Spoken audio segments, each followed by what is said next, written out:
موسیٰ علیہ السلام عزم مصمم کر کے جب چلے تو اللہ فرماتا ہے کہ ہم نے حضرت موسیٰ علیہ السلام کو جس بندے کی نشانی بتائی تھی وہ بندہ ان کو وہاں مل گیا۔ سفید چادر اوڑھے حضرت خضر علیہ السلام وہاں لیٹے ہوئے تھے، تو یہ جا کے ان کے پاس کھڑے ہو گئے کہ حضرت میں آپ کی خدمت میں اس لیے آیا ہوں کہ اللہ نے آپ کو جو خصوصی علم عطا کیے ہیں میں ان کو سیکھنے کی غرض سے آپ کی چوکھٹ پہ آیا ہوں۔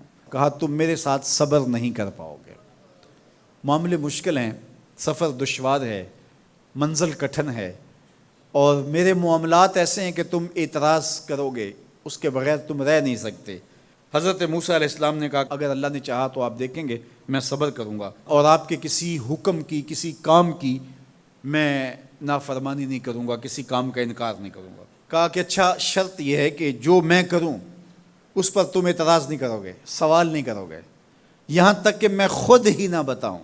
تو کہا کہ یہ شرط ٹھہری، میں کوئی بات نہیں کروں گا۔ فانطلقا، دونوں چل پڑے، دریا کے پار جانا تھا۔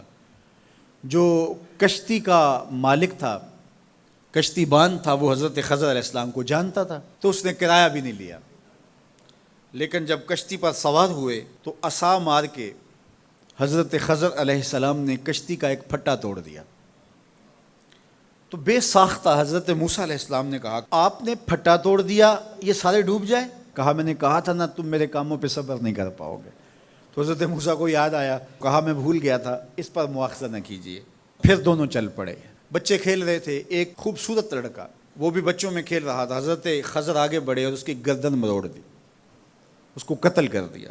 صاحب شریعت تھے حضرت موسیٰ علیہ السلام، نہ رہ سکے، پھر بول پڑے ایک جان کو بغیر کسی جان کے بدلے میں قتل کر دیا، اس نے گوایا کیا تھا ہمارا؟ آپ نے بہت ہی جو ہے وہ غلط کام کیا، یہ کام اچھا نہیں کیا آپ نے۔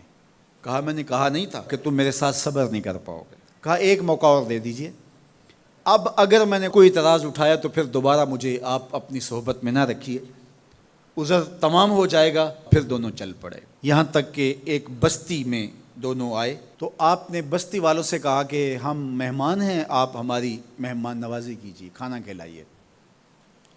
تو انہوں نے انکار کر دیا، کہا کہ ہم تو آپ کو بلایا نہیں ہے، آپ خود آئے ہیں، آپ اپنے کھانے کا خود انتظام کیجیے۔ گزر رہے تھے گلی سے تو ایک دیوار گرنا چاہ رہی تھی، تو جلدی سے اس دیوار کو مرمت کر دیا۔ کہا حضرت ہم اگر چاہتے تو اس پہ اجر لے سکتے تھے، انہوں نے ہمیں، تم نے یہ بھی اعتراض کر دیا۔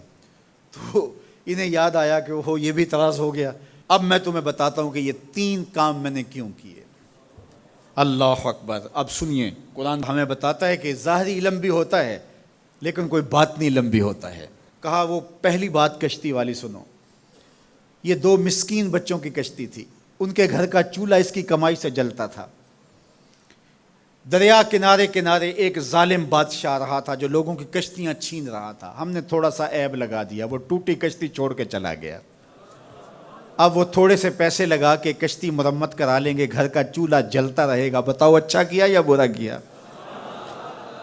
کہا رہی بات اس بچے کی جس کو ہم نے قتل کیا، اس کے ماں باپ مومن تھے، نیک تھے، صالح تھے، بچے نے بڑا ہو کے بہت برا ہونا تھا، ہم نے اس کو قتل کر دیا، اللہ اس کے بدلے ان کو بہتر اولاد دے گا۔ علماء تفسیر نے لکھا ہے اس بچے کے بدلے میں اللہ نے ان والدین کو ایک بیٹی عطا کی جس کی نسل سے 70 نبی پیدا ہوئے۔